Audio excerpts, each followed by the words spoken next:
할렐루야. 우리는 이제 부활 이후의 삶을 살아가고 있습니다.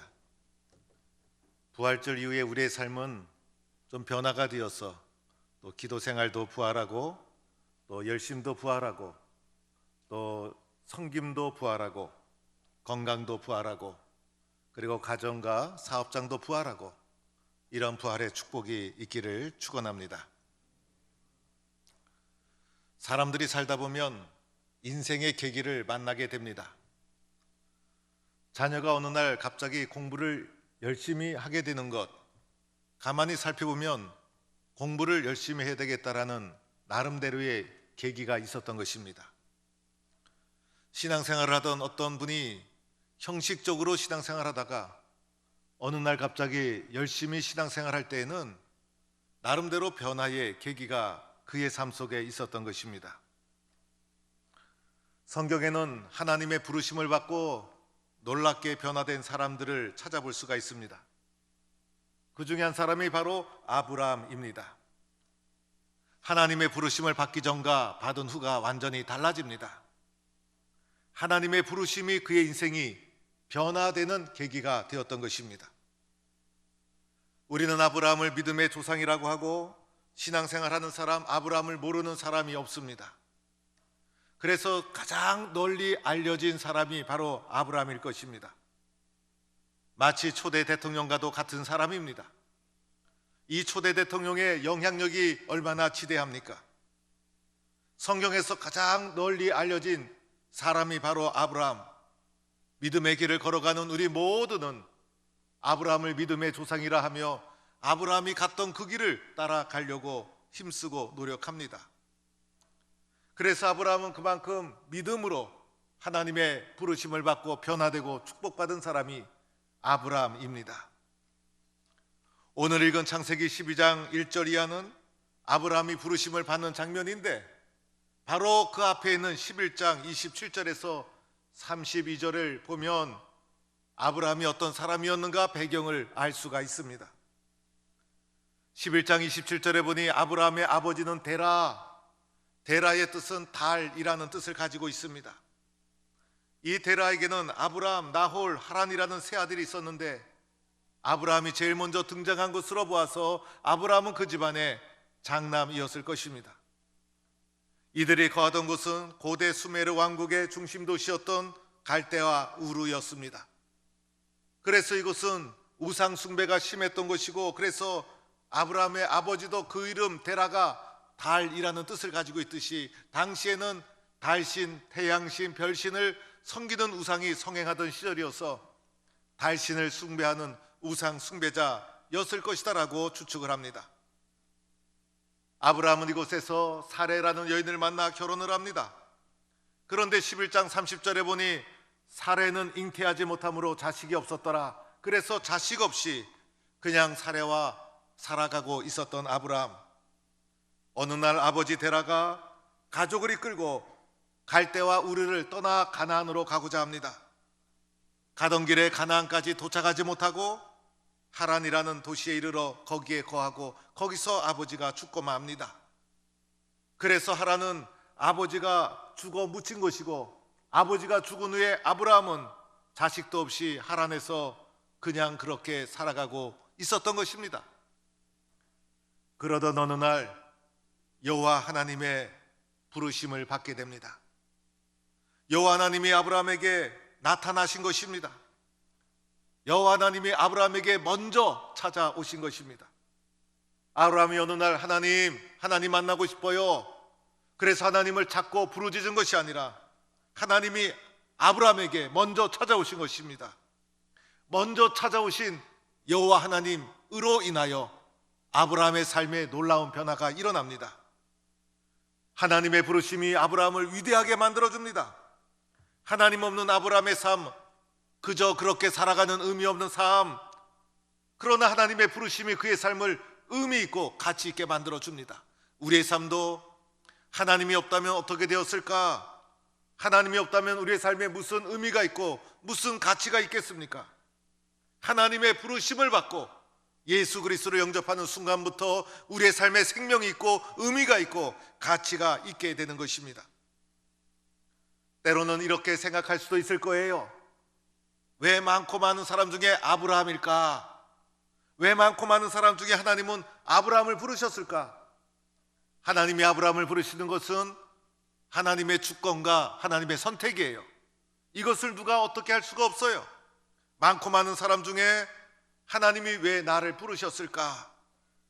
하나님은 세상에 잘나고 못나고 그 어떤 기준을 가지고 찾아오시는 것이 아니에요. 하나님의 선택과 하나님의 기준이에요. 이 하나님의 선택 앞에 우리는 순종할 수밖에 없는 피조물이라는 것입니다. 이렇게 여호와 하나님이 아브라함에게 찾아오셔서 하나님께서 너는 너의 고향과 친척과 아버지의 집을 떠나 내가 내게 지시할 또한 내가 내게 보여줄 땅으로 가라, 이렇게 말씀해 주십니다. 하나님이 나타나셔서 아브라함에게 어떤 놀라운 사건을 먼저 보여주신 것이 아니라 말씀으로 그에게 찾아오신 거예요. 우리가 믿는 하나님은 말씀하시는 분, 내 귀에, 내 마음에, 내 인격에 말씀으로 나를 부르시고 만나주시는 분이 우리가 믿는 하나님이라는 것입니다. 우리가 믿는 하나님 구체적인 분이시죠. 구체적인 말씀으로 우리가 어디로 가야 되는지, 무엇을 결단해야 되는지, 무엇을 해야 되는지 말씀해 주시는 분. 우리가 믿는 하나님은 막연한 물체가 아니에요. 막연한 어떤 사물이 아니라는 거예요. 하나님은 말씀으로 나를 부르시고 말씀을 듣게 하시고 말씀을 공감하고 수용하게 하시고 깨닫게 하시고 그리고 그 말씀과 통하여 하나님과 교제하게 하시고 말씀을 들을 때 내 마음이 뜨거워지게 하시고 내 마음의 인격으로 만나주시고 그 말씀에 나는 수용하고 순종하고 따라갈 수 있도록 나를 만나주시는 내가 믿는 하나님은 인격적인 하나님, 그 하나님이 아브라함을 찾아오신 거예요. 그 하나님이 아브라함에게 찾아오셔서 말씀으로 부르고 있는 거예요. 이런 하나님의 부르심을 경험했는가? 이런 하나님의 말씀으로 찾아오심을 느꼈는가? 중요한 일입니다. 우리의 인생을 바꾸는 경험이요 사건이 되어지는 것입니다. 이때 하나님께서 아브라함에게 무엇이라고 말씀하셨는가? 떠나라 말씀하시죠. 떠나라. 도대체 어디를 떠나야 되는가? 아브라함이 떠나야 될 것은 세 가지. 너의 고향과 친척과 아버지의 집을 떠나라. 여러분, 이것이 쉬운 일입니까? 오늘 고향과 아버지의 집, 살던 땅이요, 살던 집이요, 재산이요, 그리고 친척, 아브라함이 살아가는 고향 땅, 그 집에서 관계망을 맺었던 주변 사람들, 친척과 이웃들, 우리가 삶을 살아가면서 의지하는 삶의 토대가 되는 이 모든 것 떠나라 말씀하십니다. 우리는 우리의 삶을 이곳에 뿌리를 내리고 우리의 세상적 육신적 삶의 토대가 되는 것이 바로 이곳인데 떠나라고 합니다. 이것을 떠나면 아브라함의 미래는 안전하지 않습니다. 보장된 삶이 없는 것이에요. 당시에는 고향과 친척 아버지 집을 떠나는 것은 목숨을 거는 위험한 행위였어요. 이 모든 것 우리가 실제로 내 눈으로 보고 그리고 삶으로 느끼고 거하고 만지고 만나고 보는 것, 이 모든 보이는 삶의 물질적 육체적 토대가 되는 삶의 근거지, 이것을 어찌 떠날 수가 있겠습니까? 그리고 이어서 하시는 말씀이 내가 내게 보여줄 땅으로 가라. 그런데 오늘 말씀 잘 보니 보여줄 땅이에요. 보여준 것도 아니에요. 보여주면 그 땅이 더 좋구나 판단하고 이사 갈 수도 있죠. 이사를 가더라도 이사할 장소 확인하지 않습니까? 희망대로 331번지로 이사 간다라고 하면 가서 보고 확인하고 이사 가지 않습니까? 그런데 보여줄 땅이에요. 말씀만 하신 것이죠. 보여준 것도 아니고 주소도 없고 계약서도 없고 어떻게 현재 실제적이지 않은 말씀하셨지만은 미지의 세계로 어떻게 떠날 수가 있겠습니까? 하나님의 말씀은 우리의 삶을 뒤흔드는 말씀이 될 수가 있어요. 하나님의 말씀은 우리를 당황하게 하기도 합니다.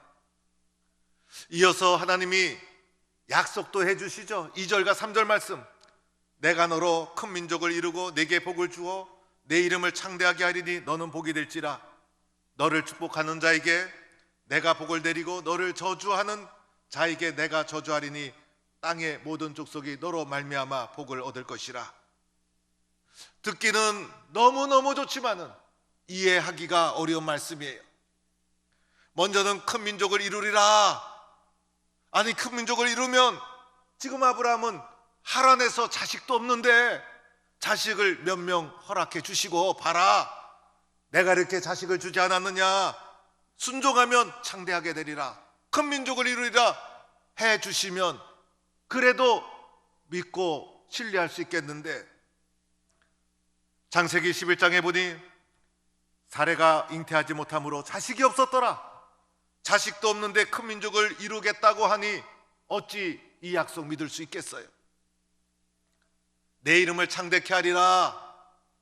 여러분, 이름이 창대케 되는 것, 내 이름이 알려질 사람, 들어줄 사람이 있어야 되잖아요. 본토 친척, 이 고향 땅에는 나를 알아주는 사람도 많은데 이곳에서 내 이름이 널리 창대케 되어야지. 떠나면 죽을지도 모르고 누가 알아줍니까? 믿을 수가 없는 말이었습니다. 오늘 2절과 3절, 2절에 복이라는 단어가 5번 등장해요. 복을 주어 복이 될지라. 너를 축복, 내가 복을 내리고 복을 얻을 것이라. 그런데 복은커녕 복을 주시려면 여기서 주셔야지. 고생길로 내보는 하나님의 말씀, 복의 그림자도 보이지 않고 떠나는 순간 유리방황하는 방랑자가 될 것이 뻔했습니다. 마지막 말씀해 보니 땅의 모든 족속이 너로 말미암아 복을 얻을 것이라. 나만 복을 받는 것이 아니라 나를 통하여 복이 흘러 다른 사람도 복을 받게 되는, 나로 인하여 복을 받게 되는 복의 주인공이 되게 하리라 라는 말씀, 엄청난 말씀이지만은 허황된 꿈과 같은 약속의 말씀이었던 것입니다. 지금 살고 있는 고향 아비집이 더 안전한 것이요, 하나님의 약속은 좋아 보이긴 하지만은 불확실하고 불안하고 두려운 세계로 나가는 것, 여러분, 이 말씀을 듣는다면 여러분 어떻게 결단하겠습니까? 이 말씀 따라갈 수 있겠습니까? 이어지는 말씀을 보니 아브라함이 이렇게 대답합니다. 이에 아브라함이 여호와의 말씀을 따라갔고, 결단의 순간이에요. 믿음은 결단이에요. 무엇을 결단하는가 매우 중요하죠. 아브라함은 하나님의 말씀을 듣고 말씀을 결단으로 순종합니다. 놀라운 결단, 이 순종이 아브라함의 인생을 바꿉니다. 말씀을 붙잡고 가라 라는 말씀, 그 명령 순종했습니다. 아브라함은 매일매일 고향을 떠난 그 순간부터 매일매일 하나님 어디로 가야 합니까? 하나님의 말씀을 묻고 말씀에 순종하며 발걸음을 옮겨야 했을 거예요. 이제부터는 하나님의 말씀이 그의 삶의 인도자가 되어졌을 거예요. 아브라함이 믿음의 조상이 된 것, 말씀을 따라가겠다는 새로운 삶의 순종 때문이었어요. 하나님은 아브라함을 부르셨고, 아브라함은 하나님의 말씀에 순종하고, 하나님은 나를 부르셨고 나는 부르신 하나님 앞에 순종하고, 이런 하나님과의 새로운 관계가 설정된 거예요. 하나님은 세상 것만 의지하며 살아가던 아브라함을 그곳으로부터 뽑아내서 하나님을 전적으로 의지하는 사람으로 만들어 놓은 거예요. 하나님은 아브라함이 보이는 것만 의지하며 살아가던 그 아브라함을 불러내주셔서 보이지 않는 말씀을 순종하며 살아가도록 하신 거예요. 이때 아브라함의 나이가 75세. 여러분, 육신의 나이가 무슨 상관이에요? 늦지 않았어요. 언제든지 우리의 삶은 변화될 수 있어요. 지금까지의 삶보다도 하나님의 부르심만 경험하면 변화될 수 있어요. 우리도 말씀에 순종하며 주님 믿음의 약속을 붙잡고 살아가는 순종의 사람이 될 수 있어요. 누구나 언제든지 결단하면 아브라함과 같은 말씀을 따라 사는 삶을 살아갈 수 있어요. 이때 아브라함의 나이가 75세. 그런데 창세기 25장에 가보면 아브라함이 죽었을 때 나이가 175세, 175세를 오늘 나이로 계산해 보면 175세 중에 75세는 반도 못 산 거예요. 그래서 아브라함의 이때 나이는 오늘날로 해석을 해보면 청장년이 아니었을까. 가장 의욕적인 청장년의 때, 이때 아브라함이 결단하여서 인생을 새롭게 출발한 거예요. 이때 하나님의 약속을 붙잡고 하나님의 말씀을 따라 살아가는 삶이 됩니다. 세상적으로 봤을 때는 파란만장한 인생이 되고 위험이 있었고 고난이 있었습니다. 그러나 하나님의 약속을 믿고 말씀을 따라 인생을 한 걸음 한 걸음 걸어갑니다. 마침내 하나님의 약속이 꿈만 같았지만은 아브라함을 통해 성취됩니다. 말씀을 따라 믿음의 발걸음을 첫 번째로 옮긴 아브라함을 우리 모두는 믿음의 조상이라 합니다. 우리 모든 성도는 아브라함의 축복을 누리는 성도가 될 수 있기를 축원합니다. 코로나가 발생하고 나니 예배당이 넓은 것이 얼마나 감사하고 다행인지, 예배당이 좁았더라면 어떻게 되었을까? 어떤 교회는 예배당이 좁아서 성도들에게 신청을 받는다는 거예요. 예배당 오셔서 예배 드릴 수 있는 분들이 예를 들어서 한 100명밖에 안 됩니다. 그래서 100명까지 신청을 해서 100명 넘으면 안 돼요. 신청하신 선착순으로 예배당에 들어와서 예배를 드릴 수 있다고 하는데, 우리 교회는 예배당이 커서 제가 여러분 예배당에 얼마든지 오셔도 됩니다, 이렇게 말씀을 저도 편하게 드리고, 얼마든지 예배당에 오셔도 거리 유지하면서 예배를 드릴 수 있습니다. 우리 교회가 성전 건축 널찍하게 한 것, 코로나 이때를 위해서 미리 예배한 것이 아닌가, 이런 생각이 들면서 참 하나님이 우리 교회를 사랑하는구나, 감사하다, 이런 생각을 가지게 됩니다.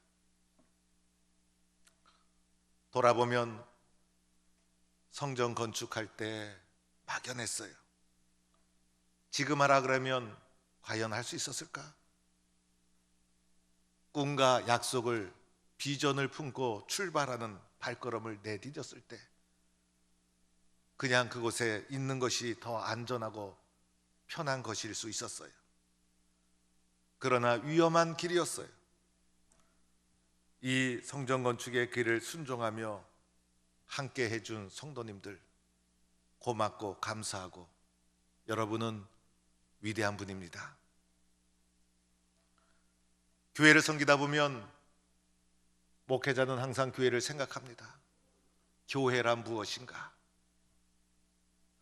지난번에도 노회 때 목사 안수 받을 때 권면 시간을 제가 권면했어요. 새로 목사 되는 분들에게 제가 늘 이런 권면을 합니다. 목사는 두 가지 질문이 가슴에 있어야 된다. 하나는 주님, 목사란 무엇입니까? 주님, 나는 왜 목사가 되었습니까? 이 질문이 가슴에서 식어지면 그때부터 목사는 생명력을 상실하게 된다. 두 번째 질문은 주님, 교회란 무엇입니까? 교회를 어떻게 섬겨야 합니까? 주님, 교회를 통해서 어떻게 이 세상을 섬겨야 합니까? 교회에 대한 끊임없는 질문과 고민이 목회자의 심령 속에 있어야 합니다. 교회를 섬기면서 기도하다가 때로는 주의 종이 성도님들 이렇게 합시다, 또는 이것을 합시다 라고 했을 때 여러분들이 가만히 생각해 보니 목사님의 결정이 불안해, 목사님의 결정이 마음에 안 들어, 목사님 말씀대로 따라가면 잘 안 될 것 같아. 그래서 목사님을 찾아가서 목사님, 그렇게 하면 절대로 안 됩니다. 목사님이 하신 말씀은 문제가 있습니다 라고 말하고 싶지만 꾹 참고 목사님, 한번 해봅시다. 목사님 저희들 따라가겠습니다. 목사님 잘 하셨습니다. 이렇게 격려하고 한마음이 든다면 그곳에 아브라함의 놀라운 기적이 일어나는 것입니다. 우리 교회 성전 건축이 그러하지 않았습니까? 제가 교회를 섬기면서 늘 고맙고 감사해요. 제가 완벽한 사람이 아니잖아요. 그런데 만날 때마다 권사님, 집사님들이 목사님 뒤에서 저희들 기도 빡세게 하고 있어요. 목사님 마음껏 하세요. 목사님 힘내세요. 목사님 앞장서시면 저희들은 무조건 따라갈게요. 말이라도 그렇게 해주시니 그 마음이 얼마나 용기가 되고 힘이 되고, 그 말을 들을 때마다 못할 것이 없구나. 하나님의 나라를 위해서라면, 교회를 위해서라면, 주님을 위해서라면 못할 일이 없구나. 이렇게 기도해 주는 분이 있는데, 마음을 함께 해주는 분이 있는데, 이 부족한 목사의 마음에 용기가 생기고, 이 용기가 결국은 교회를 이끌어가는 토대가 되고 리더십이 되고, 우리 교회가 잘 되면 우리 모두 행복하잖아요. 저뿐만 아니라 여러분도 마찬가지죠. 연약하고 부족하지만은, 확실하지 않지만은 말씀대로 될 줄로 믿고 믿음으로 말씀에 순종하며 전진하는 겁니다. 그래야면 아브라함의 축복을 누리는 교회와 성도가 될 줄로 믿습니다. 여러분, 아브라함이 고향에서 아버지가 살아왔듯이 그대로 하란 땅에서 살아갔다면 어떻게 되었을까? 아마 자식도 없이 그저 그렇게 살았을 거예요. 아브라함의 이름을 기억하는 사람 아무도 없었을 거예요. 자기 혼자 인생 그렇게 살다가 끝났을 거예요. 우리가 고향 친척 아비집 같은 세상에 보이는 것만 의지하며 살아간다면 우리는 그냥 그렇게 살아갈 거예요. 그러나 그 삶에 의미도 없고 보람도 없고, 우리의 이름 남기지도 못하고 교훈도 되지 못하고 아무도 나를 기억하지 못하는 삶을 살아가고 말 거예요. 아브라함은 하나님의 부르심이 있었기에 그의 삶이 변화된 거예요. 나의 삶을 결정적으로 변화시켜 주실 분은 오직 하나님 한 분뿐이라는 사실, 하나님만이 나를 새롭게 하신다는 것을 기억하고, 하나님이 나를 불어주시기를 사모하고, 하나님 만나기를 사모하고, 하나님께 우리의 삶을 집중해야 합니다. 그리고 그 하나님의 부르심에 순종해야 합니다. 하나님의 부르심이 꿈과 같아요. 하나님의 부르심이 내가 이해할 수 없는 거예요. 이해할 수 없는 것을 하나님 우리에게 주시는 거예요. 그러나 그 약속을 믿고 순종합니다. 말씀을 따라 살아갑니다. 말씀은 보이지도 않습니다. 그러나 그 말씀을 믿음으로 수용하고 따라갑니다. 하나님의 말씀이 내 삶의 인도자가 됩니다. 마침내 하나님의 말씀대로 이루어지는 복을 누리게 됩니다. 아브라함이 그러했습니다. 그래서 그를 우리는 믿음의 조상이라 부릅니다. 우리 동부의 모든 성도들, 아브라함처럼 하나님의 부르심 앞에서 말씀에 순종해서 이제는 내 경험, 내 지식, 보이는 세상적 토대를 중심으로 삶을 살아가는 것이 아니라 하나님의 말씀을 따라 순종하며 살아가는 삶이 되어서 아브라함의 축복을 누리는 동부의 성도가 되기를 주의 이름으로 간절히 축원합니다.